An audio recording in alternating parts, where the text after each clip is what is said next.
Bonjour à tous et à toutes. Nous sommes heureux de vous retrouver sur notre plateforme La Vérité pour notre temps, en espérant que vous vous portez bien par la grâce de Dieu et que vous êtes bien disposés afin que nous puissions poursuivre notre étude sur la série que nous avons entamée déjà depuis un moment, Y a-t-il un Israël spirituel?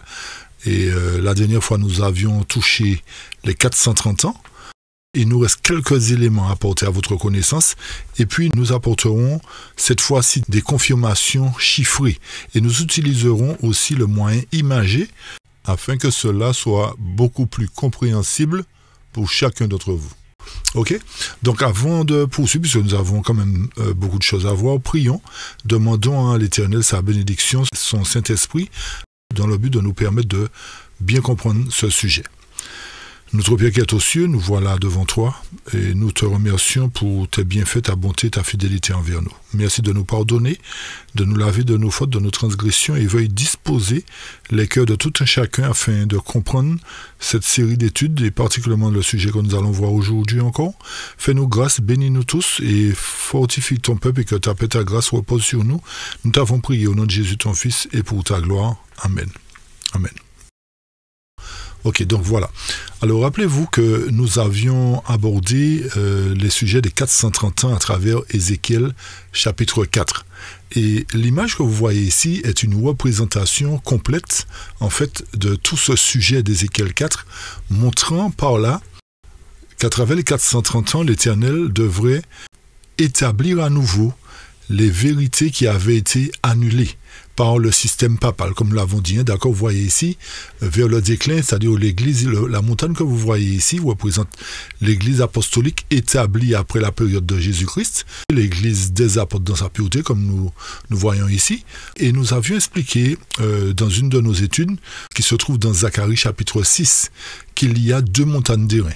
Une montagne représentée par l'église apostolique et une autre montagne représentée par l'église du Nouveau Testament dans sa pureté. Donc ce qui revient à dire que au début de l'ère chrétienne, l'Éternel avait une église conforme à lui et à la fin de l'histoire du monde, à la fin de l'histoire de l'église, on va dire plus précisément, l'Éternel aura à nouveau une église purifiée. D'accord? Une église conforme à lui. Mais pour que cette église-là, représentée par la montagne, la seconde montagne d'airain que nous avions touchée dans Zacharie 6, soit établie, il faut que les futurs membres de cette église, autrement dit, ceux qui veulent véritablement rester sauvés par le moyen de la foi, ou être sauvés par le moyen de la foi, puissent consommer les différentes parts de vérité représentées par les différentes céréales que nous voyons ici, représenté par la foi, le Saint-Esprit, la grâce, le baptême par immersion, les 2300 soirées matin ou encore le retour de Jésus, la vérité sur le sabbat, incluant aussi bien entendu le message des trois anges, en complétant cela avec le message de l'autre ange, le message d'Élie, qui apportera l'évidence sur les différents aspects de ces prophéties qui n'avaient jusque-là pas été comprises et qui ont été consommées d'une manière souillée. Donc, le but de l'Éternel à travers cette dernière part de vérité qui serait arrivée en 1930 aurait pour mission de mettre en évidence toutes ces vérités-là afin que nous les consommions non pas d'une manière polluée, mais dans leur état de pureté. Donc, le but de Dieu, à travers ces paliers, était effectivement de rétablir les vérités pour qu'à un moment, son Église consomme toutes ces vérités-là dans leur pureté pour que l'Église purifiée soit enfin établie. Donc, comme nous le comprenons, ils ne doivent plus consommer les aliments dans leur état d'impureté, mais pouvoir les consommer dans leur état de pureté. C'est-à-dire que les doctrines qui ont été falsifiées, qui ont été modifiées, qui ont été mal interprétées depuis les années de la Réforme, puissent enfin être proclamés, puissent être compris, puissent être acceptés dans toute leur pureté. Donc, ce qui revient à dire que l'Éternel, à travers ce cheminement d'Ézéchiel 4, à travers ces 430 années, nous permet de comprendre qu'avant la fin de l'histoire du monde, pour que cette seconde montagne d'airain soit établie, il faut que le peuple de Dieu se conforme à la vérité. sinon, il n'y aura pas de roi pour le peuple. Et ce qui revient à dire, la mission du peuple d'Israël ne pourra s'accomplir. Dans les deux cas, cela n'a pu se faire à l'époque d'Israël type, puisqu'ils ont failli à leur mission. Et si l'Église reste dans son état d'impureté encore une fois de plus, ceci sous-entend que l'Éternel lui-même aura échoué. Mais l'Éternel ne peut pas échouer. Donc ce qui revient à dire que pour que l'Éternel triomphe et pour que le plan de Dieu se réalise, c'est-à-dire éclairer le monde entier de sa gloire à travers sa parole, sa vérité, donc par conséquent, comme au début de l'ère chrétienne, il avait une église qui était à sa ressemblance, l'église apostolique. À la fin de l'histoire du monde aussi, il doit y avoir une église qui doit être à sa ressemblance pour accomplir la mission que n'avait pu accomplir Israël d'antan. Apportons encore d'autres explications, d'autres points, afin que ce sujet soit complet avant même d'apporter les évidences concernant les différents nombres, les différentes dates qui nous confirmeront comment Dieu est bon, comment ce grand mathématicien de l'univers qui est l'Éternel a bien fait les choses. Rappelez-vous que les 430 ans ont pour point de départ 1500 et ont pour point de chute 1930. Donc, lorsqu'on fait la soustraction 1930 moins 430 années, on tombe pile poil à 1500. C'est-à-dire, c'est à partir de 1500, c'est le moment, en fait, où l'Esprit de Dieu se mit en action pour amorcer la réforme protestante. Par conséquent, les céréales souillées, ou encore les doctrines qui furent souillées, qui furent contrefaites, on va dire bien que la vérité était donnée, mais il y avait des contrefaçons quand même malgré tout cela, ces doctrines-là furent données à la congrégation protestante pendant 390 années. Et remarquez bien que l'Église adventiste aussi fait partie de la protestation. Mais il y a un point important qu'il faut retenir. C'est que, suite à ces 390 années, Ézéchiel devait rester couché 40 années. Et nous avions montré, nous allons le prouver encore tout à l'heure, que les 40 années concernent l'histoire de l'Église adventiste. C'est vrai que l'Église adventiste fait partie des protestants, elle a commencé la protestation, et aujourd'hui, elle ne proteste plus. Mais elle a un rôle à jouer, malgré tout. Pourquoi? Parce que, rappelez-vous que, à travers toutes les doctrines qui ont été présentées depuis 1500, cette Église, qui est l'Église adventiste, possède toutes ces vérités en son sein. Elle n'a rejeté aucune. Tandis que les autres dénominations protestantes ont rejeté certaines parts de vérité. Donc, durant le jeûne de 40 ans, ceci sous-entend effectivement qu'il y avait une absence de progression de la vérité, ou encore qu'il n'y avait pas de vérité proclamée durant 40 années. Donc, ces 40 années, cette absence de progression de la vérité eut lieu, comme nous le disons, au sein des adventistes du 7e jour. Ça voudrait dire qu'il y a, à travers ce cheminement, deux vérités qui ressortent clairement. Premièrement, à travers ce symbolisme des 390 années, les protestants se réfèrent à la maison d'Israël. Est-ce que vous nous suivez, chers amis? Et ce point-là que nous faisons aujourd'hui va nous permettre de mieux comprendre la raison pour laquelle Jacob a eu 4 femmes. C'est pour cette raison que nous vous demandons de nous suivre attentivement. OK? Donc, comme nous le disions, les protestants se réfèrent à la maison d'Israël. Et deuxièmement, les adventistes du 7e jour, bien qu'ils furent protestants au départ, se réfèrent à la maison de Juda. Qu'est-ce qui nous permet de confirmer cela encore? Parce que cette scission que Dieu a faite dans le royaume de Salomon, dans le type, symbolise la scission qui existe entre les observateurs du sabbat et les observateurs du dimanche. Est-ce que vous nous suivez? Pourquoi? Parce que les 10 tribus, rappelez-vous, ont été dispersées à travers le monde. Et les 2 tribus, Juda et Benjamin, c'est elles qui ont donné naissance à Jésus et à l'Église apostolique. Parce qu'elles avaient conservé la vérité en leur sein. Donc, il y a une similitude encore. Il y a un rapport qui est établi. Ça, c'était petit a. Petit b maintenant. L'Église apostolique qui est née de la tribu de Juda, après que la persécution eut lieu en son sein, durant le 1er siècle, c'est cette église-là qui a fui dans le désert. Retenez bien qu'elle sortit de la tribu de Juda. Les 10 tribus étaient déjà dispersées à travers le monde. Donc, lorsque nous suivons le cheminement de l'Éternel, nous comprenons bien que cette église qui a fui dans le désert, ce n'est pas elle qui devient Babylone sur la bête, comme certains le disent, d'accord? Mais c'est elle qui, à travers l'église adventiste, retrouve toute la vérité en son sein. Tandis que les autres qui ont été dispersés, qui sont symboles des 10 tribus d'Israël, continuent à déshonorer Dieu, chers amis. Comprenons bien leur cheminement. Analysons bien. Reprenons pour que ça soit clair. Les 10 tribus, qu'est-ce qui a fait qu'elles ont été dispersées à travers le monde? À l'époque de Salomon. C'est parce qu'elles ne voulaient pas servir Dieu correctement. Elles pratiquaient de l'abomination, il y avait de l'idolâtrie en son sein. Ok, elles ne voulaient pas se conformer à Dieu. Donc, l'Éternel les a dispersées à travers le monde. Elles symbolisent les églises protestantes qui sont sous le dimanche. Tandis que l'église apostolique qui est née des 2 tribus restantes, de la tribu de Juda, qui possédait toutes les vérités que le système papal a abolies, c'est elle qui a fui dans le désert durant les premières périodes de persécution, en l'an 70, etc. D'accord? C'est elle qui se retrouve dans le désert. Donc, cette église-là est identifiée à travers l'église adventiste qui possède toutes les vérités dans le vase. Il nous faut bien comprendre la prophétie d'Ézéchiel.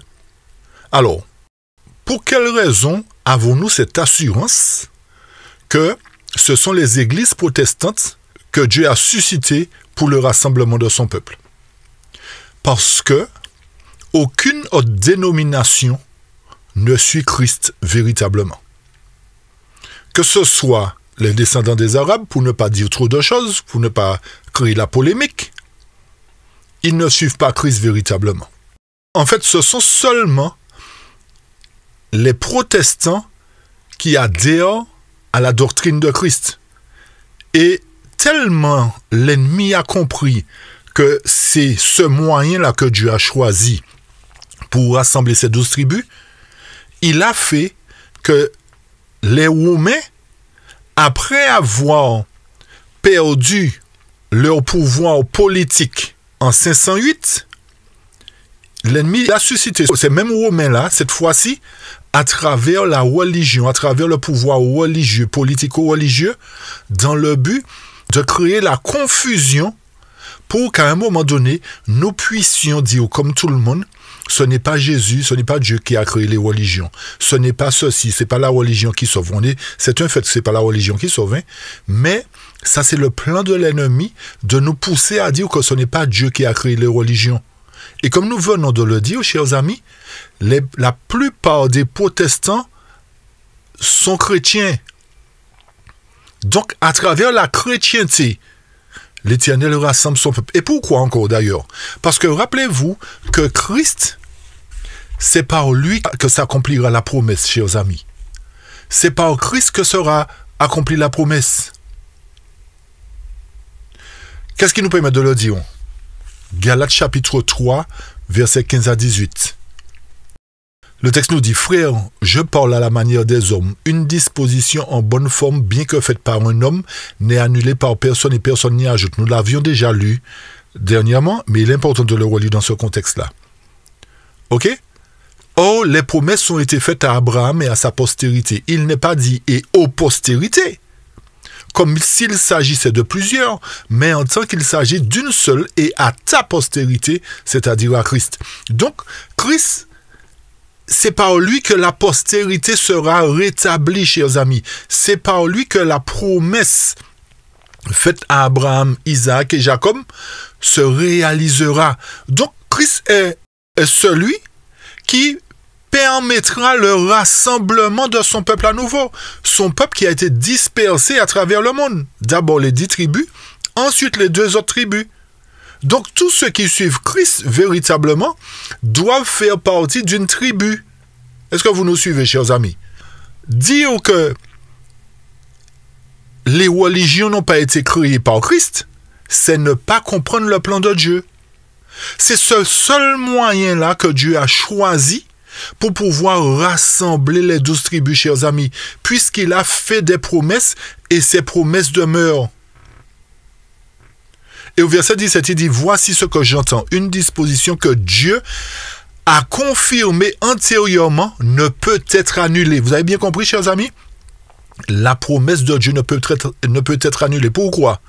Parce qu'il n'est pas un homme. Et pourtant, le verset 15 nous a dit que les hommes font des promesses et les promesses demeurent. Alors, à combien plus forte raison, Dieu qui est Dieu, chers amis, sa promesse ne peut pas rester sans qu'elle se réalise.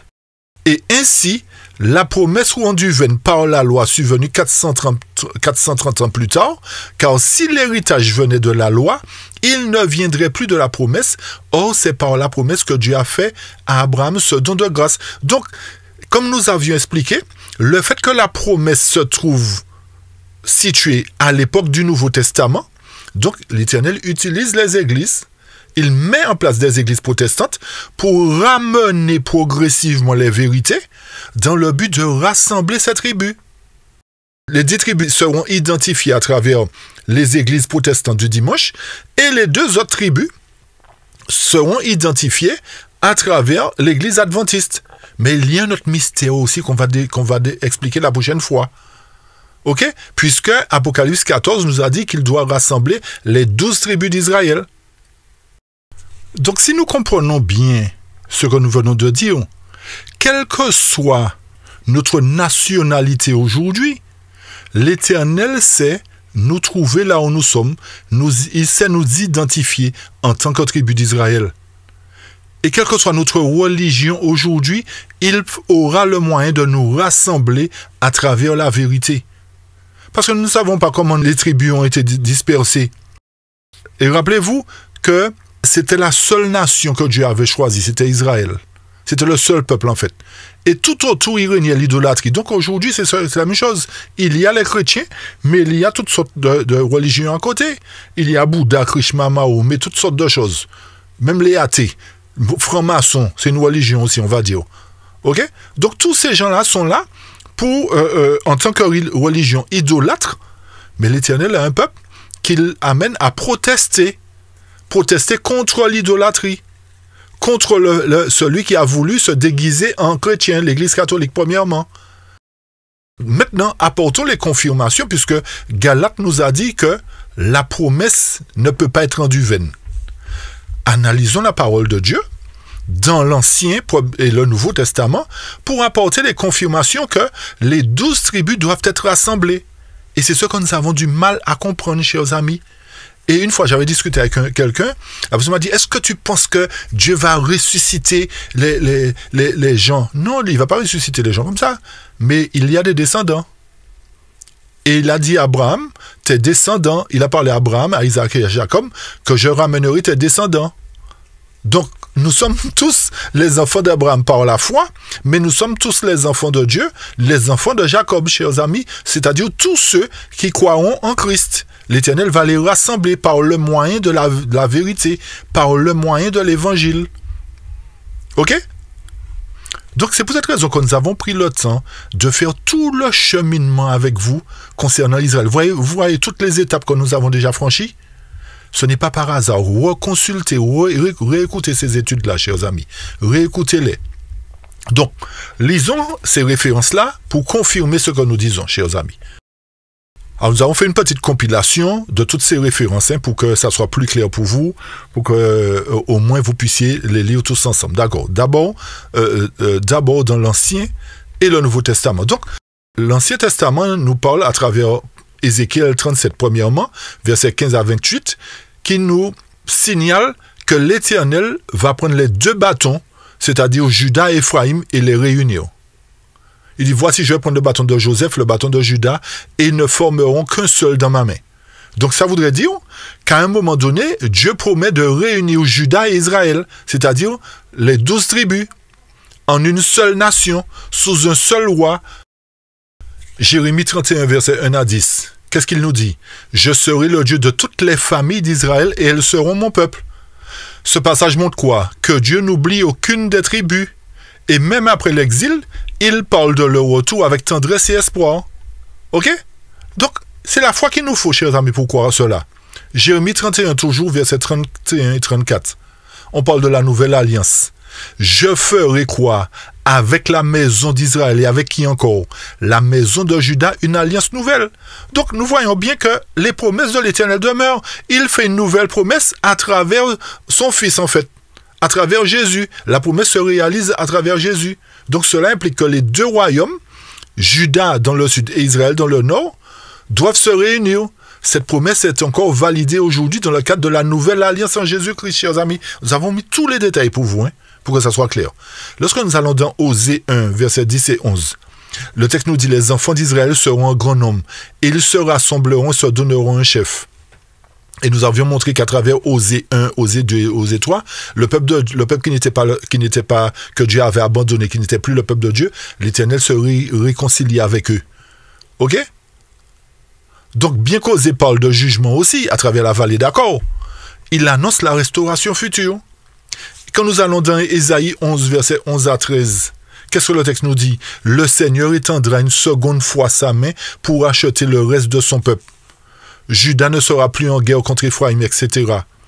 Comme nous avons dit, si l'Éternel a été capable de délivrer Israël type en étendant sa main pour ouvrir la mer rouge, lorsqu'il dit dans Ésaïe 11 qu'il étendra sa main une seconde fois, c'est pour sauver toujours Israël, chers amis. Ce n'est pas un autre peuple qui le rassemble, c'est toujours Israël qui le rassemble. Maintenant, allons dans le Nouveau Testament. Dans Luc 1, versets 32 et 33. Le Seigneur, Dieu, lui donnera le trône de David, son père, et son règne n'aura point de fin. Donc, la promesse d'un roi messianique sur toute la tribu est relancée avec Jésus. Est-ce que ce n'est pas clair, chers amis? Donc, c'est Christ qui est celui qui établit les églises. Il a établi d'abord l'église apostolique, comme nous avons dit, à travers la première montagne des Reins, et il établira la seconde église représentée par la maison de Juda, où il rassemblera 12 000 dans cette maison-là, pour aller chercher leurs frères et sœurs qui sont au niveau des églises protestantes. D'abord les chrétiens, d'abord Israël. Ensuite, il va sauver les autres religions, les autres qui décident de suivre Christ.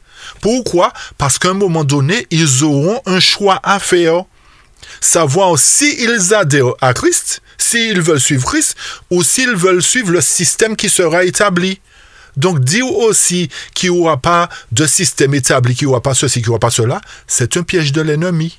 Lorsque nous allons dans Matthieu 19, verset 28, le texte nous dit « Vous serez assis sur 12 trônes et vous jugerez les 12 tribus d'Israël. » Donc, Jésus parle ici d'un futur établissement spirituel et gouvernemental des 12 tribus. Mais, c'est vrai qu'on a marqué spirituel, mais ce sera aussi physique, chers amis. Ok? Ce sera aussi physique. Allons dans Jacques 1, verset 1, point numéro 8. Jacques s'adresse aux 12 tribus qui sont de la dispersion. Donc, Jacques est fou alors. Jacques ne sait pas ce qu'il fait. Il ne sait pas ce qu'il dit. Il estime là, il considère que les 12 tribus existent encore au moment où il écrit cela. Ok, chers amis? Allons dans Actes maintenant, Acte 26, verset 6 à 7. Paul lui-même, qu'est-ce qu'il dit? C'est pour l'espérance de quoi? De la promesse faite par Dieu à nos pères et à laquelle aspirent nos 12 tribus. Paul est fou aussi alors.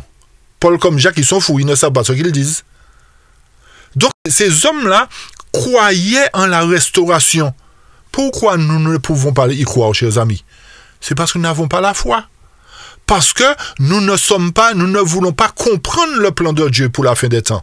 Donc cette expérience-là n'est pas considérée comme annulée par Paul, mais elle reste encore active. Et lorsque nous allons dans Apocalypse 7, le passage qui pose problème à tous les théologiens, Apocalypse 7, qui parle des 144 000 qui doivent être scellés, qui doivent être marqués, il représente 12 000 de chaque tribu d'Israël. Donc ça montre que cette promesse-là demeure toujours. Les Écritures nous montrent que Dieu n'a pas abandonné son projet de restauration des 12 tribus, chers amis. Donc cette restauration se fera à la fois physiquement et spirituellement à travers la nouvelle alliance. Comme nous le voyons dans l'Apocalypse, non seulement Apocalypse 7, mais Apocalypse 14 aussi. Les 12 tribus apparaissent comme des entités toujours valides dans le plan final de Dieu. Donc c'est pour cette raison que l'Éternel a mis en place les églises. Ce ne sont pas les hommes qui ont créé les églises, chers amis. Arrêtons de blasphémer. Arrêtons d'interpréter la parole de Dieu parce qu'il y a des hommes qui tordent le sens des Écritures, des hommes choisis par Satan pour nous égarer. Mais comprenons bien que c'est le moyen choisi par Dieu pour rassembler ces 12 tribus. Sa promesse demeure, donc nous ne pouvons pas annuler la promesse de Dieu parce que nous ne sommes personne. Ok? Arrêtons d'annuler les promesses de Dieu et de faire croire que tout cela est caduc, tout cela est déjà passé, que nous ne devons pas nous attendre à une restauration. Oui, l'Éternel va restaurer son peuple. Parce que l'Éternel n'est pas un homme pour mentir, chers amis. Il n'est pas un homme pour mentir. Et c'est pour cette raison qu'il nous invite à comprendre l'histoire d'Israël. Nous insistons sur cela. Comprenons, analysons l'histoire d'Israël.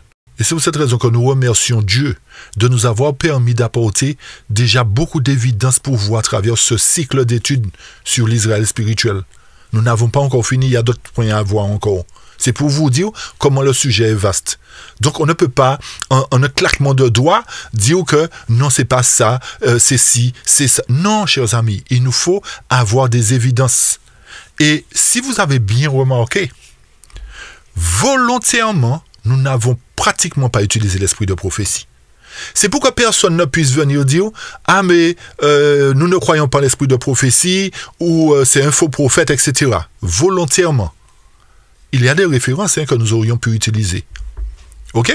Mais nous sommes restés pratiquement dans la Bible. Très rarement, nous avons utilisé l'esprit de prophétie. C'est pour que toutes les bouches soient fermées, chers amis. Et malgré tout, il y a de ceux qui ergotent toujours. Il y a de ceux qui continuent à blasphémer, à ne pas comprendre le plan de Dieu. Et c'est ça qui est paradoxal. La plupart des gens disent la Bible seule. Et quand on leur donne la Bible, ils n'y croient pas. Ils ne croient pas à ce qui est écrit là. Ils ne croient pas à ces promesses-là. Ils sont en train de les mépriser. Donc on a un problème, chers amis. On a un problème avec la parole de Dieu.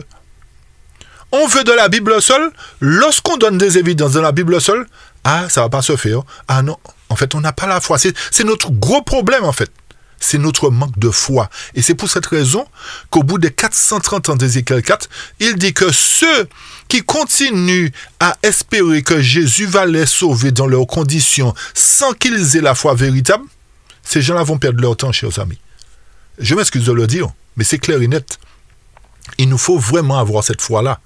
Et remarquez bien, pratiquement au bout des 430 ans, il a envoyé encore un message de la justification par la foi. C'est pour vous dire comment le thème de la foi est important. Il a parlé à Abraham de la foi, il a présenté Martin Luther qui ramène la foi, il a ramené Johnny Wagoner qui parle de la foi, et le dernier message, le message de 1930, nous amène à avoir la foi encore. Oh, comment nous avons du mal à comprendre, chers amis, cela? Mais c'est pas possible. Bon, enfin. Que Dieu nous aide. Que Dieu nous aide. Donc, voilà les évidences, chers amis, pour nous confirmer, en fait, que Dieu va rassembler son peuple à travers les dénominations protestantes. Et une fois qu'il aura fait cela, et particulièrement, je vais préciser, il va utiliser la dernière église qui a toute la vérité en son sein, et qui méprise justement ces vérités-là, il va choisir des fidèles parmi ces gens-là, pour être une élite, pour éclairer le monde de la gloire de Dieu, pour aller chercher d'abord les enfants d'Israël, et ensuite, comme nous l'avons dit, les nations païennes se grefferont au peuple d'Israël. Ils diront que dans Ésaïe 2, par exemple, « Venez, montons à la montagne de l'Éternel, à la maison du Dieu de Jacob, c'est là que nous découvrirons ses sentiers, etc. » Ok? Vous allez dans Michée 4 aussi, c'est la même chose. Ok, chers amis? Ces évidences-là sont claires. Ne pouvons pas les nier. Ne pouvons pas les nier. Donc prenons le temps d'analyser, prenons le temps d'approfondir cela et arrêtons de blasphémer. Servons l'Éternel de tout notre cœur, demandons-lui la foi. Pourquoi à ses promesses?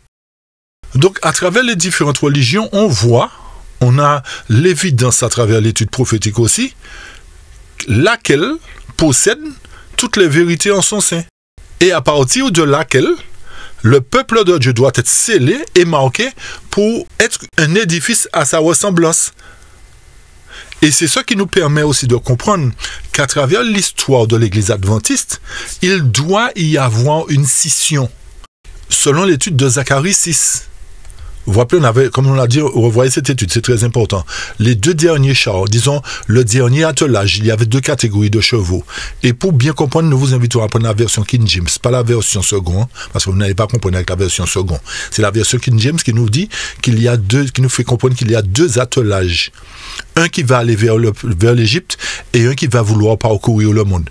Donc, ceux qui vont parcourir le monde seront représentés par la maison de Juda, chers amis. Représentés par les 144 000 plus précisément. Le dernier attelage représente la dernière église qui possède en son sein toute la vérité, mais à travers laquelle il y aura une scission, il y aura une séparation de l'ivraie et du bon grain, pour mettre en évidence les premiers fruits triomphants qui seront identiques à la seconde montagne des reins, ou encore au second temple antitypique comme nous l'avions présenté dans le passé. Donc, tout ceci nous montre que à travers les différentes prophéties, les différentes périodes, les différentes dates, que c'était voulu par l'Éternel pour nous amener à une claire compréhension de son plan très bientôt. Ça, c'est une chose. D'autre part, rappelez-vous que les 430 ans dans le type, à l'époque d'Abraham, d'Isaac, de Jacob, ont pour point de chute le désert du Sinaï au moment où ils ont reçu les tables de pierre, c'est-à-dire les 10 commandements, les 10 paroles de Dieu écrites sur de la pierre. Donc, le 3e mois après leur sortie du pays d'Égypte, les enfants d'Israël arrivèrent au désert du Sinaï. Et c'est à ce moment-là que Dieu leur dit « Je suis l'Éternel ton Dieu qui t'a fait sortir du pays d'Égypte, de la maison de servitude. Et tu n'auras pas d'autres dieux devant ma face selon Exode 19 et Exode 20. » D'accord ? Donc c'est là que nous avons dit que se terminent les 430 années qui ont commencé avec le départ d'Abraham du pays d'Ur en Chaldée et qui se terminaient avec Moïse. Et ce qui est important de retenir dans ce point, c'est que c'est à ce moment-là que Moïse organisa l'Église véritablement et il nomma les 70 anciens. Donc ça voudrait dire que l'Éternel a toujours une Église qu'il a organisée. Comme nous le disons, il a organisé une Église. Il a nommé 70 anciens et Dieu lui-même parla à ce peuple-là. Donc l'expérience au Sinaï est un symbole de la réorganisation de l'Église, montrant par là que Dieu prendra lui-même charge du troupeau. Et rappelez-vous d'Ézéchiel 34, qui nous fait savoir que l'Éternel a un problème avec les bergers, un problème avec les pasteurs. On ne va pas le lire, mais vous allez prendre le temps de le lire chez vous. Tout le chapitre est important. Ça nous parle justement comment l'Éternel va prendre les choses en main. Donc, lorsque nous constatons que nous arrivons à la fin de l'histoire du monde, l'Éternel est obligé de prendre les choses en main. Et pour qu'il gère les choses, pour que sa volonté, pour que son plan s'accomplisse véritablement, il va réorganiser l'Église, comme il l'a fait au bout des 430 ans. Donc, ce qui revient à dire que tous ceux qui marcheront par la foi, comme nous l'avions dit précédemment, sont ceux qui seront comptés parmi les fidèles qui formeront l'Église triomphante. D'accord, chers amis? Ça, c'est un autre point qu'il faut considérer aussi. Puisque l'histoire d'Israël a été écrite pour nous servir d'exemple. Donc, ce n'est pas par hasard. On doit approfondir ce thème, on doit bien le comprendre. Ça, c'était cet autre point qu'il fallait retenir. Donc, comme nous l'avons dit, au bout des 430 ans dans l'antitype, la maison de Juda doit porter ses propres iniquités. C'est-à-dire quoi? Apportons un petit peu plus d'explications.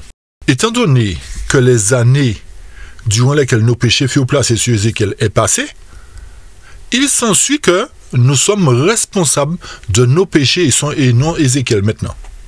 Ça voudrait dire que si nous refusons de prêter attention au dernier message que l'Éternel nous a donné, si nous ne parvenons pas à atteindre cette justification par la foi que l'Éternel requiert de nous, nous serons tenus responsables et non Ézéchiel. Donc, il est important pour nous de ne pas négliger cette opportunité que nous avons d'accepter la voix de Dieu, d'accepter le message que Dieu envoie pour parvenir à la justification par la foi, pour que nous recevions cette récompense par la justice du Christ. Donc, c'est de cette manière-là que nous pourrons espérer échapper aux âmes de destruction des anges qui se trouvent dans Ézéchiel 9, et afin de vivre et régner avec le Christ pendant 1000 ans. Ce qui revient à dire encore qu'il ne saurait y avoir d'autres opportunités pour les Laodicéens c'est-à-dire la maison de Juda, s'ils persistent à rejeter la vérité. S'ils persistent à rejeter ce message de l'autre ange. Donc c'est leur dernière chance. C'est pour cette raison que l'Éternel nous dit dans Isaïe de nous réveiller, de nous réveiller. Revêt-toi de ta parure, Sion, revêt-toi de tes habits de fête, Jérusalem, ville sainte. Pourquoi? Parce qu'il n'entrera chez toi ni incirconcis, ni impur. Il doit y avoir un moment où l'Église sera purifiée. Donc ce sont des points qu'il faut considérer. Alors juste avant d'aborder les deux derniers versets du chapitre 4 que nous n'avions pas touché dernièrement, c'est-à-dire le verset 16 et 17, faisons un bref résumé de tout ce que nous avons dit à travers les différentes céréales, les 40 ans, les 390 ans et les 430 ans, et avant d'apporter les évidences chiffrées à travers les dates. Ok? Donc, rappelez-vous que Ézéchiel devait cuire toutes ces céréales sous forme de gâteau d'orge, sous des excréments humains. Ok? Donc, l'étape finale dans l'art de faire des gâteaux, c'est quoi? C'est la cuisson, puis la présentation du plat. On est bien d'accord? Ok? De même, l'étape finale dans la préparation des doctrines, c'est quoi? C'est l'écriture, puis la prédication. Du moment que tout cela est bien combiné, bien préparé, nous pouvons dire que nous allons manger un bon aliment. Rappelez-vous que ces céréales mentionnées dans Ézéchiel 4 ont été créées par Dieu. Et que les doctrines qu'elles représentent sont en elles-mêmes des vérités divines, comme nous l'avions dit. C'est simplement un résumé, rappelez-vous. Hein? Donc, cependant, ce qu'il est important de relever, c'est que le fait qu'Ézéchiel devait cuire ses gâteaux symboliques sur un feu souillé d'excréments montre que ces doctrines ont été salies, ont été mal interprétées. Elles ont subi des ajouts et des suppressions, des retraits, si vous voulez. Et elles ont été quoi? Elles ont été fractionnées, puis ensuite, nous ont été servies en l'état. Vous avez compris? On l'a servi tel quel.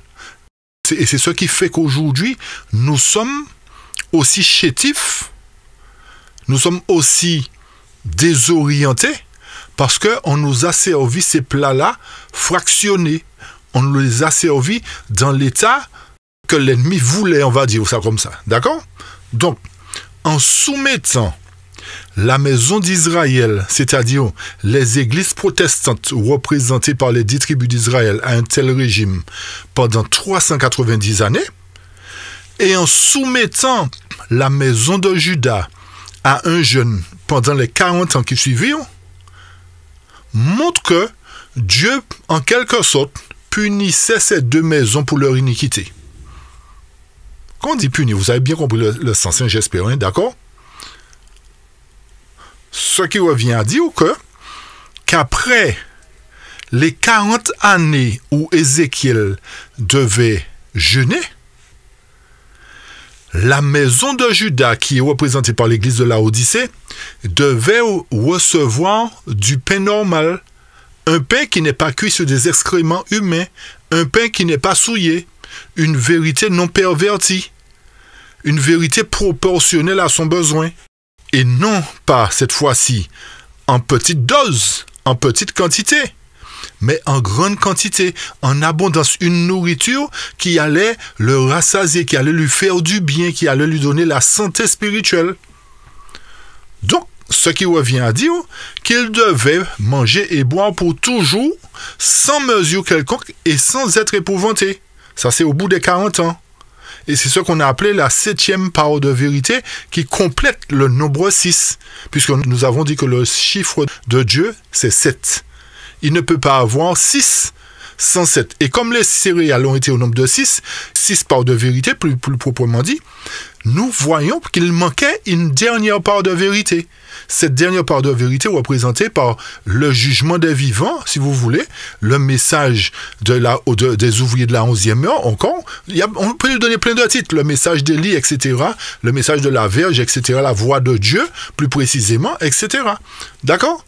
Donc, ce qui revient à dire que cette situation devrait arriver après 40 années, c'est-à-dire avoir le pain en abondance, un pain non pas fractionné, non pas servir l'État, non pas une doctrine, on va dire, qui a subi des ajouts ni des retraits, mais une doctrine complète qui reprend en quelque sorte toutes les prophéties et qui les englobe dans un seul vase, qui prend toutes les doctrines et qui les englobe dans un seul vase, chers amis.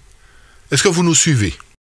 Donc, ce qui revient à dire que ceux qui rejettent cette dernière part de vérité ne sauraient être en mesure de comprendre les vérités précédentes.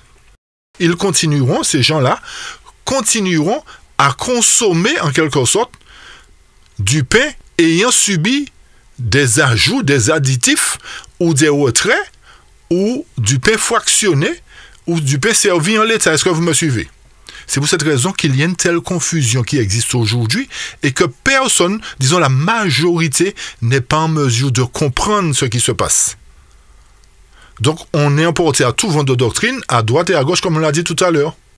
À partir du moment où l'Église de Dieu, c'est-à-dire la maison de Judas, prendra en compte, c'est-à-dire les fidèles qui sont dedans, les futurs ouvriers de la 11e heure, prendront en compte toutes ces vérités sans exception, montre qu'à ce moment-là, le peuple sera prêt à être libéré du joug de tous les maîtres qui les a oppressés, de tous ceux qui leur ont donné du pain souillé, de tous ceux qui ont apporté des doctrines erronées.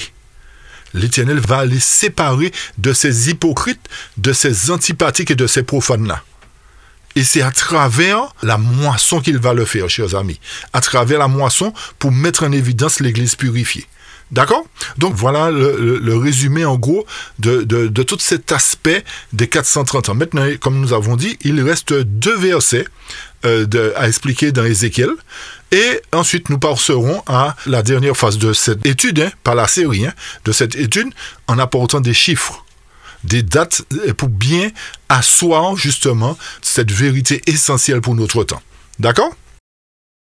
Alors, lisons maintenant les versets 16 et 17 pour en donner les explications.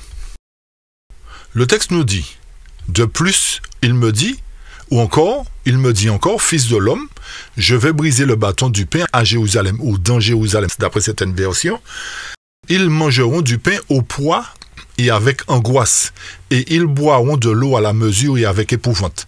Ils manqueront de pain et d'eau, ils seront stupéfaits les uns et les autres, et frappés de langueur pour leur iniquité. » Donc, nous voyons que le fait qu'ils doivent manger le pain au poids et avec soin, et qu'ils doivent boire de l'eau à la mesure et avec stupeur, montre qu'ils doivent, à un moment donné, désirer ce pain et cette eau, et qu'ils seront en mesure d'être stupéfaits les uns les autres, et en même temps se consumer pour leur iniquité. Ce qui revient à dire que, pour remonter un petit peu plus loin, au verset 13 par exemple, qui nous dit quoi? Et l'Éternel dit, c'est ainsi que les enfants d'Israël mangeront leur pain souillé parmi les nations vers lesquelles je les chasserai. Donc le verset 13 s'applique à la période des 390 ans, et les versets 16 et 17 s'appliquent à la période des 40 ans. Donc ça voudrait dire que c'est au bout des 40 ans que l'Éternel va briser le bâton de pain. Et qu'ils feront quoi? Ils manqueront de pain et d'eau. Ils seront surpris, ils seront stupéfaits les uns les autres parce qu'il va manquer de pain et d'eau.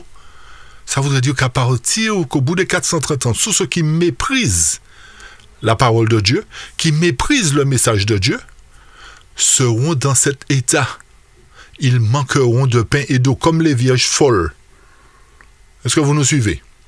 Donc, le début du verset 16 indique qu'il y a une pause dans la prophétie.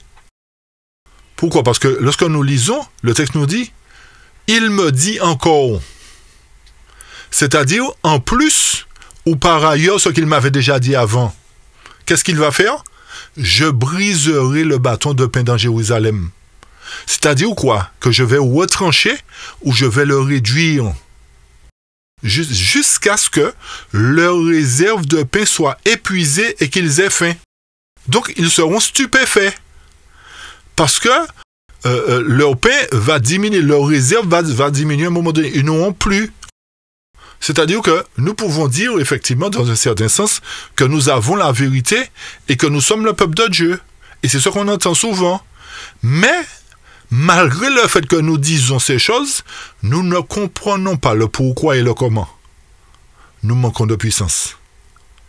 Nous ne comprenons pas pourquoi il y a des choses qui ne vont pas. C'est par rapport à la fin de cette prophétie, chers amis. L'Éternel va faire quoi? Il va briser le bâton de pain. Donc, le 17e verset est l'accomplissement de cette prophétie renfermée dans le verset 16.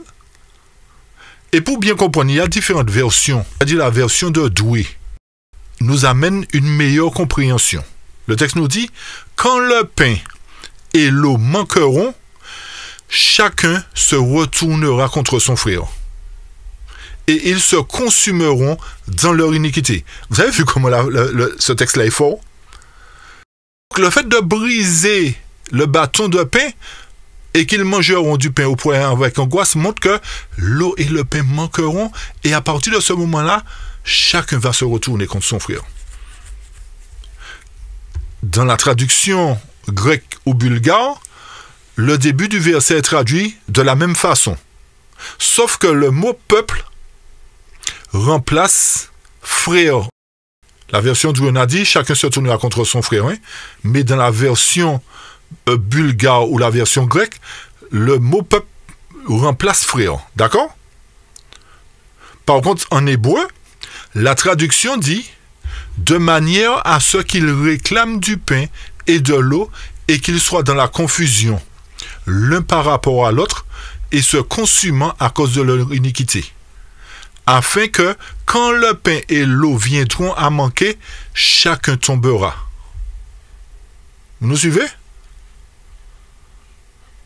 C'est-à-dire que, pendant, ce qui revient à dire que, durant la période des 40 ans, le peuple épuisera ses réserves de pain et d'eau spirituelle. Et par conséquent, ils connaîtront vraiment la faim. Mais pas la faim physique, hein? La faim spirituelle, de connaître la parole de Dieu. Et à ce moment-là, ils découvriront leur erreur. Ils reconnaîtront qu'ils ont refusé de se laisser modeler selon l'image du Seigneur. Et c'est pour cette raison qu'il nous faut nous poser la question. Est-ce que c'est bien la volonté de Dieu que je fais quand je suis n'importe quoi? Mais ce qu'on pose comme question, est-ce que c'est un frère un tel a accepté? Est-ce que le pasteur, est-ce que le responsable a accepté ces vérités que tu prêches? Est-ce que ceci, est-ce que cela? Et pourtant, la parole de Dieu a été donnée, précepte sur précepte, ligne sur ligne, un peu ici, un peu là. Et comme nous dit Isaïe 28, afin qu'ils avancent et qu'ils tombent en arrière, qu'ils soient brisés et enlacés et pris. Donc, chers amis, il arrive à un moment où il n'y aura pas de nourriture, nous allons sentir la faim. Mais ce sont seulement ceux qui chercheront la vérité comme un trésor qui trouveront la nourriture. Qui ne seront pas dans l'angoisse. Qui ne seront pas stupéfaits les uns les autres. Qui ne seront pas dans la condition des vierges folles. Donc voilà en gros ce qu'il fallait comprendre pour les 2 derniers versets. Nous amenons à prendre position pour l'Éternel, à prendre position pour la vérité.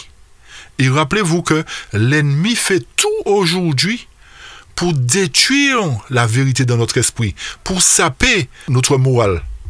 Et il y a une citation que je vais partager avec vous, que j'ai trouvée très intéressante. Une citation d'un homme qui s'appelle Milan Ulb. Vous m'excusez si je vais mal prononcer le nom. Qu'est-ce qu'il nous dit? Et ça m'a fait beaucoup réfléchir et je me rends compte que c'est ce qui est en train de se dérouler, de se passer sous nos yeux aujourd'hui. Il nous dit ceci. Pour liquider les peuples, on commence par leur enlever la mémoire. Ça veut dire quoi? Qu'on enlève tout ce qui va leur rappeler l'histoire passée. Où ils sont sortis, pourquoi ils sont là, etc. Et c'est ce que l'ennemi est en train de faire aujourd'hui à travers l'histoire d'Israël. Il bannit cela dans notre esprit, il enlève cela dans notre mémoire. Et c'est pour cette raison que nous ne sondons même pas correctement l'histoire d'Israël pour comprendre ce qui va se dérouler dans l'antitype. Ok? Donc, on commence par enlever la mémoire, on détruit leur livre. Analysons bien ce qui se passe au sein de la dénomination adventiste aujourd'hui, particulièrement. N'entendons-nous pas de plus en plus des gens qui encouragent à brûler les livres de l'esprit de prophétie? Cet homme-là, je ne pense pas qu'il soit chrétien, je ne pense pas qu'il soit adventiste, chers amis, cet homme-là. Mais il nous dit des choses concrètes que nous sommes en train de vivre là. Non seulement il y a un encouragement à rejeter les livres de l'esprit de prophétie, à les brûler même, mais il y a le fait que toutes les librairies que nous possédions dans le passé sont fermées. Vous ne vous posez pas la question pour quelle raison toutes nos librairies ferment? C'est parce qu'avec l'intelligence artificielle, ce sera plus facile de modifier et de changer la donne. Donc, comme on n'a pas de mémoire, on ne retient pas, on n'étudie pas les prophéties, donc nous n'aurons aucune base culturelle, nous n'aurons aucune base historique, et on va nous faire prendre des 6 pour des 9, ou des V6 pour des lanternes, comme vous voulez. Écoutez ce qu'il dit encore. Donc, je reprends. On détruit leurs livres, leur culture, leur histoire. Ne touchons même pas le côté esclavagiste ou les choses, ou le côté concernant ce qui s'est passé en Afrique, où tout a été changé, mais nous parlons simplement de la prophétie biblique. Vous n'imaginez pas comment l'ennemi, depuis le début, n'a eu de cesse de corrompre les Écritures, de corrompre la vérité et de nous amener à douter de la parole de Dieu, de nous amener à rejeter l'histoire. Et beaucoup ne connaissent pas l'histoire. Et c'est pour cette raison que nous avons, dans le passé, insisté sur « il faut connaître votre histoire, il faut connaître l'histoire de l'Église ». Malheureusement, personne, la majorité ne connaissent pas l'histoire. Et lorsque quelqu'un vient dire n'importe quoi, on avale facilement ce qu'il dit. On boit même facilement ce qu'il dit. Alors, écoutez ce qu'il dit ensuite. Il dit « et quelqu'un d'autre leur écrit d'autres livres ». Donc, on enlève leurs livres, on enlève leur histoire, on supprime leur culture, et quelqu'un d'autre écrit d'autres livres, leur donne une autre culture, et leur invente une autre histoire. Donc, chers amis, lorsque nous analysons bien ce qui se passe, et c'est la citation de cet homme, nous voyons que côté spirituel, côté biblique, c'est exactement ce qui se passe. Vous voyez des gens qui changent du tout autour de la prophétie. Ils donnent leur conception. C'est-à-dire que, n'oublions pas que les jésuites ont joué et continuent à jouer un rôle important. Maintenant, nous n'arrivons même pas véritablement à identifier un vrai jésuite. Parce qu'ils sont tellement subtils, ils ont tellement bien appris les choses, que ils peuvent être parmi nous, nous ne savons pas. Parce qu'ils ont appris toutes les cultures.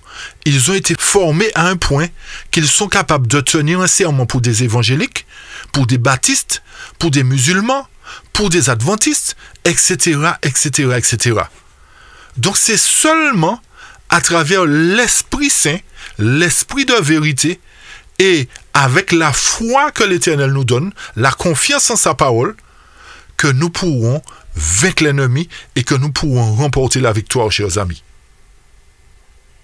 C'est pour cette raison que le temps urge. Nous sommes arrivés pratiquement à la fin de l'histoire du monde. Beaucoup crient paix et sûreté, il n'y a pas de souci, il n'y aura pas de temps de détresse, il n'y aura pas ceci, il n'y aura pas cela. Tout le monde nous amène dans une certaine zone de confort, où on nous amène à comprendre que Dieu ne va pas séparer l'ivre. Dieu est bon. Il y a tellement de choses qui vont se dérouler avant le retour de Jésus, que nous serons surpris à un moment donné. Nous serons surpris. Donc, prenons en compte tout ce que nous venons de dire. Prenons en compte l'aspect prophétique, chers amis. Ne méprisons pas cela.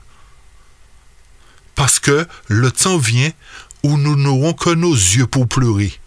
Et nous regretterons de ne pas avoir pris le temps d'écouter, de ne pas avoir pris le temps d'analyser, de sonder toutes choses, comme l'Éternel nous l'a recommandé.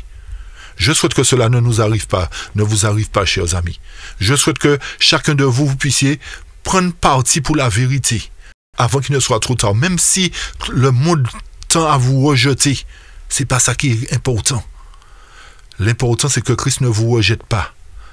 Et lorsque on est en Christ, chers amis, on accepte toute la vérité. On n'accepte pas une part de vérité. Christ est entier. Il n'est pas divisé avec lui-même. Il n'est pas demi. Il est entier. Et il est le chemin, la vérité et la vie.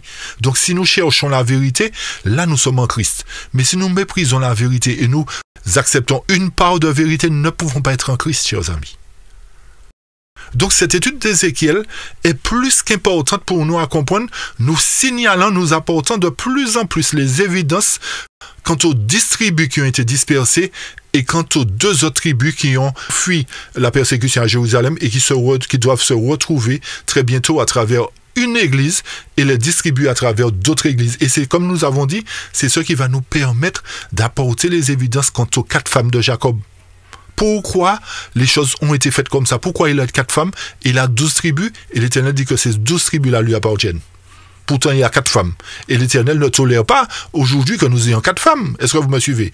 Mais dans la prophétie, il y a 4. Dans l'histoire de Jacob, il y a 4. Donc, prenez bien en compte cette étude-là et ça va ouvrir un peu votre entendement pour comprendre la suite de l'étude lorsque nous arriverons justement sur les 4 femmes de Jacob. Nous avons bien entendu l'aspect d'Ésaü et de Jacob à partager aussi, mais nous toucherons, bien entendu aussi, nous apporterons plus d'évidence sur la maison de Juda que nous avons énumérée aujourd'hui. D'accord? Donc maintenant, arrivons à la dernière phase qui est l'aspect des dates, l'aspect des différentes périodes, nous montrant par là que l'Éternel, qui est le grand mathématicien, ne se trompe pas. Il est fiable, il est correct, et tout ce qu'il nous donne tombe pile poil avec le cours de l'histoire, chers amis. Alors, portez une attention particulière sur cet autre aspect pour confirmer, en fait, tout ce que nous venons de dire à travers les 430 ans. D'accord? Très bien. Donc, ceci nous amène maintenant à considérer cette fois-ci par le moyen chiffré, les 430 ans. Et là, nous verrons effectivement qu'il existe des coïncidences providentielles qui sont très parlantes. Et cela nous prouve, chers amis, que l'Éternel ne laisse rien en suspens. L'Éternel ne fait rien par hasard. Tout ce que l'Éternel fait, il le fait à merveille. Les choses sont millimètres près. C'est pour nous confirmer que l'œuvre de Dieu qui devait s'accomplir par la dernière église, l'église de Laodicée, s'accomplira une fois que les pécheurs en Laodicée seront exclus et que les fidèles resteront debout pour établir justement cette dernière montagne d'airain qui représente l'église dans sa pureté. Ok? Donc, abordons cet aspect pour apporter justement ces confirmations. Comme nous l'avons dit, voyez le moyen imagé là, nous allons expliquer justement, apporter toutes les confirmations qui existent. Donc, rappelez-vous que les événements qui ont eu lieu pendant la période de séjour d'affliction concernant Abraham, Isaac et Jacob Israël coïncident remarquablement avec des événements similaires ayant lieu dans la période qui s'étend de la réforme jusqu'au message d'aujourd'hui concernant le scellement des 144 000. Ok? Donc, nous avons la période ici, type, et ici, la période antitypique. OK? Alors, suivez-nous attentivement pour que les choses soient claires. Donc, les 430 ans, comme nous l'avons dit, remontent à la promesse faite à Abraham de quitter Ur en Chaldée. Et cette période part de 2083 après Adam, chers amis. Et qu'est-ce qui nous permet de dire cela? Parce que l'Éternel, à travers sa parole, a mis une généalogie. Il a donné des signes, il a donné des périodes qui nous permettent de savoir effectivement que c'est bien à cette période-là qu'Abraham a été appelé à quitter Ur en Chaldée.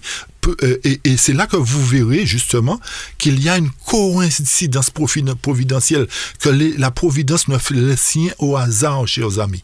D'accord? Donc, Abraham reçut cet appel de quitter Ur en 2083 après Adam. Et rappelez-vous que durant cette période-là, la période abrahamique, il régnait à Ur en Chaldée une idolâtrie qui prédominait. De même, à l'époque du monde protestant dans l'antitype, au moment où Martin Luther a été suscité, rappelez-vous qu'il a préféré devenir prêtre plutôt qu'avocat. Et c'est à cette période-là que l'idolâtrie régnait sur la surface de la terre dans la période du Nouveau Testament aussi, c'est-à-dire après Jésus-Christ. Qu'est-ce qu'il a fait, Martin Luther? Il s'est opposé. Il s'est opposé à cette fausse adoration, à cette fausse conception que le système papal avait établie. Et la doctrine qu'il prêchait était la même que celle d'Abraham, la foi. Le juste vivra par la foi. Donc, nous voyons que, effectivement, les deux points de départ coïncidaient. Vous allez voir comment l'Éternel est puissant, chers amis, qu'on pourrait suivre nous. Donc, rappelez-vous que nous avons d'abord une période de 400 ans, qui fut ensuite prolongée de 30 ans. On l'avait déjà expliqué, vous allez relire Genèse, etc. Donc, nous devons traiter en premier lieu une période de 30 ans. Donc, il a été rapporté que les 30 années se terminent lorsque Ismaël persécuta Isaac. Donc, d'après ceci, vers les années 1530, après Jésus-Christ, un événement survint. Donc nous voyons qu'il y a effectivement 30 ans qui s'écoulent depuis l'époque d'Abraham jusqu'à la persécution d'Isaac ici. D'accord? Ok? Donc nous voyons que effectivement cela englobe la protestation de Sarah qui s'est plaint contre l'Éternel, etc. Ceci nous amène à comprendre qu'au bout de ces 30 années, ce qui tombe en 1530, la confession d'Augsbourg, c'est-à-dire un document élaboré par Martin Luther, fut présenté par les protestants à l'empereur Charles V, vous vous rappelez de ça? Et à la Diète. Cela était signé par les États protestants de l'époque, et ceci fut adopté en tant que credo et protestation contre le système papal. Cette période-là coïncide justement en 2113 avec la protestation de Sarah contre Agar et Ismaël. Et donc, à cette époque-là, qu'est-ce qui s'est passé? Isaac, comme nous l'avons dit, était persécuté par Ismaël. Donc déjà, là, nous voyons qu'il y a une exactitude millimétrée, dira-t-on. D'accord? 30 ans qui parlent de 2083 après Adam jusqu'à 2113 après Adam, au moment où Sarah a commencé la protestation. Il existe 30 ans dans l'antitype, cette fois-ci, qui parle de 1500 au moment où Martin Luther a commencé à prêcher le message de la justification, message qui était similaire à celui d'Abraham. Il s'est écoulé aussi 30 ans lorsqu'il a mis en place la confession d'Augsbourg. Alors vous allez me dire que c'est l'effet du hasard déjà, chers amis, que l'Éternel ne sait pas ce qu'il fait lorsqu'il parle de typologie, lorsqu'il nous dit d'approfondir la prophétie. Mais poursuivons, ne nous arrêtons pas en si bon chemin. Qu'est-ce qui s'est passé après? Entre l'opposition de Sarah ici et la naissance de Moïse en 2433, Moïse qui était l'espoir de délivrance d'Israël d'antan, il s'est écoulé 320 ans, chers amis. 320 ans. Lorsque nous allons dans l'antitype, période après Jésus-Christ, de 1530 après Jésus-Christ, au moment où Martin Luther, à travers la confession d'Augsbourg, s'est opposé, a commencé à protester, il s'est écoulé 320 ans jusqu'à la parution du premier témoignage pour l'Église, message qui était adressé aux 144 000, à l'Israël d'aujourd'hui. Vous pensez que c'est l'effet du hasard? Exactement 320 ans. Les 12 tribus doivent sortir du désert pour aller en Canaan. L'Israël antitype. L'Éternel leur donne un message leur disant qu'ils seront au nombre de 144 000. L'Israël antitype, pour terminer le travail. Est-ce que vous nous suivez, chers amis? Nous voyons jusqu'ici que ce n'est pas l'effet du hasard. Il apparaît clairement que de la naissance de Moïse ensuite, l'espoir de l'ancien Israël, l'Éternel nous permet de trouver l'homologue, son homologue en fait, dans l'apparition de ce premier témoignage. À mesure qu'on avance dans cette correspondance d'événements, chers amis, nous rappelons un autre fait. C'est que Moïse, à l'âge de 40 ans, a décidé de délivrer Israël de son propre chef. Mais il échoua. Qu'est-ce qui s'est passé? Il s'est enfui dans le désert, où il a été formé par l'Éternel. L'Éternel l'a défait de toute cette mauvaise instruction qu'il avait, on va dire. OK? Donc, dans l'antitype, on doit, si c'est bien l'Éternel qui a fait les choses, nous devons trouver aussi 40 ans depuis l'apparition du premier témoignage en 1850, ce qui nous amène à l'époque de 1890. Et effectivement, il y a 40 ans qui se sont écoulés. Donc, lorsque nous ajoutons effectivement ces 40 ans là-dedans à 1850, nous tombons pile poil à 1890. C'est-à-dire le moment où les adventistes du 7e jour ont créé l'Association nationale de la liberté religieuse, qui fut aussi un échec. Échec de Moïse de délivrer Israël, échec de la dénomination adventiste de mettre sur pied, de créer l'Association nationale de liberté religieuse, chers amis. Et c'est à cette même époque aussi que le message de la justification par la foi a été rejeté. Donc, ce qui revient à dire que l'Église adventiste, en rejetant ce message, montre qu'il n'avait pas la foi. De même, Moïse aussi n'avait pas la foi formée pour délivrer Israël. Donc, ça a produit un échec. Ça a produit un échec des deux côtés. Pour nous montrer qu'il manquait la foi à Moïse et qu'il fallait qu'il soit formé avant, qu'il reçoive l'instruction de l'Éternel, l'instruction pure de l'Éternel, afin de défaire ce qu'il avait appris. De même que dans l'antitype, le peuple adventiste n'était pas prêt à rencontrer son Dieu, à entrer dans le royaume. Il fallait qu'il soit formé à travers le message de la voix de l'Éternel qui crie à la ville, pour qu'il puisse désapprendre tout ce qu'il a appris de mal et qu'il mange une vérité pure dans le but de le conduire en Canaan, dans le royaume antitypique. Donc nous voyons la même similitude, chers amis, entre Moïse, espoir du peuple d'Israël type, et le message de la justification par la foi, message adressé à l'Israël antitype. L'Éternel ne sait pas ce qu'il fait. C'est le hasard qui a fait ça. Que les dates coïncident. C'est le hasard. C'est pas l'Éternel. Réfléchissons un instant, chers amis. Réfléchissons un instant. Donc jusqu'à présent, chers amis, les dates, les années tombent pile poil entre le type et l'antitype. Nous poursuivons.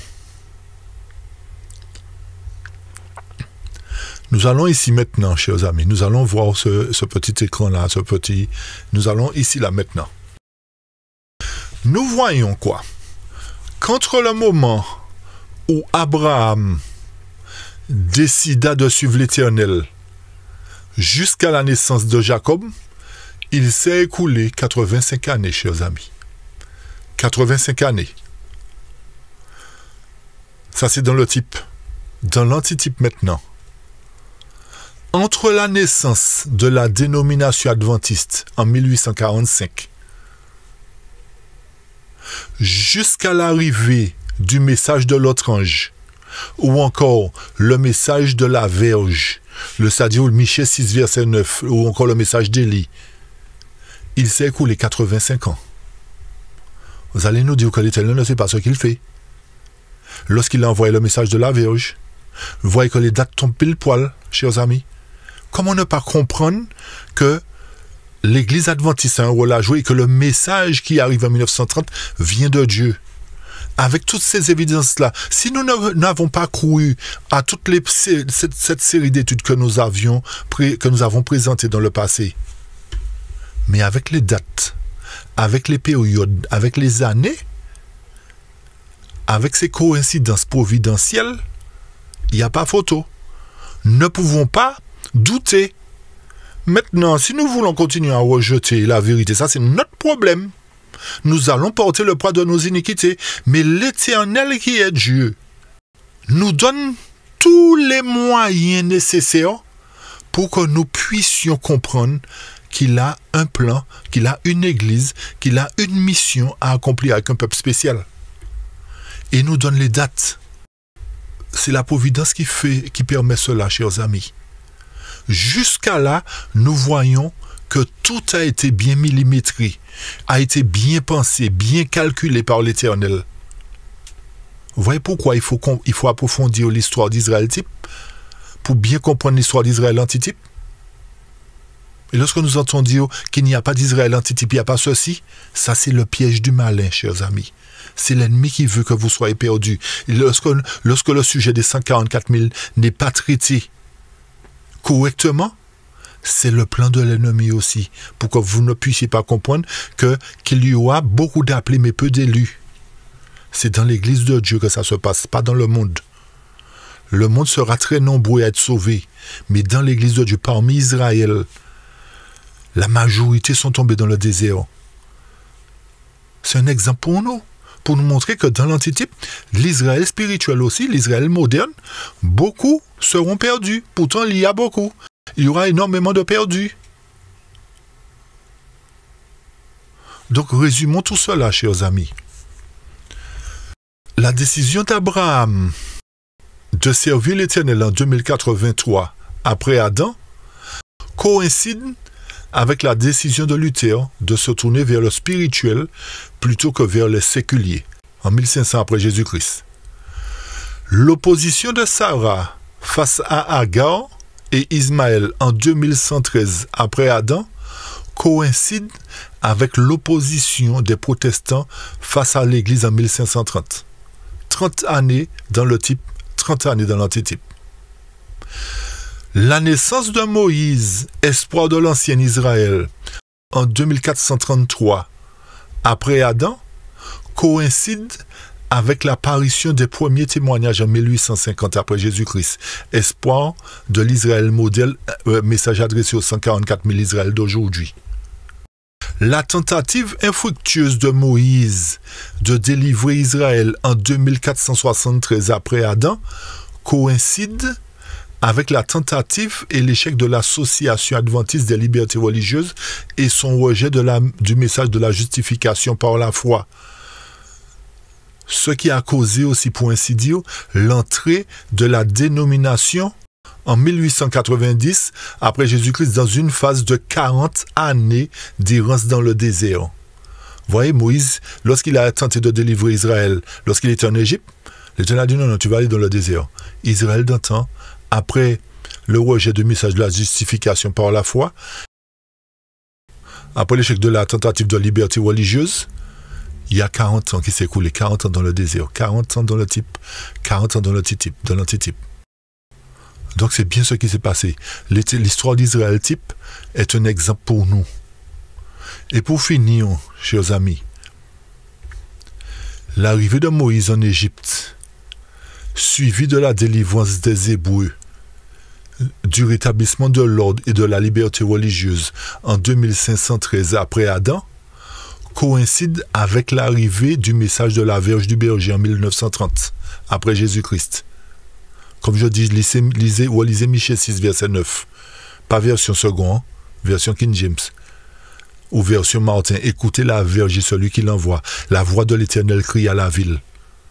Donc de même que l'Éternel, à travers Moïse dans le type, avait un bâton de berger au cours du premier exode qui était le moyen pour l'Éternel de délivrer Israël à cette époque-là, l'Éternel, dans le but de délivrer Israël antitype, lui donne un bâton aussi. Non pas un bâton physique cette fois-ci, mais un bâton spirituel qui est sa parole, qui est la voix de l'Éternel. Donc l'Éternel a agi à travers ce bâton, ici, là, ce bâton physique, pour manifester sa puissance.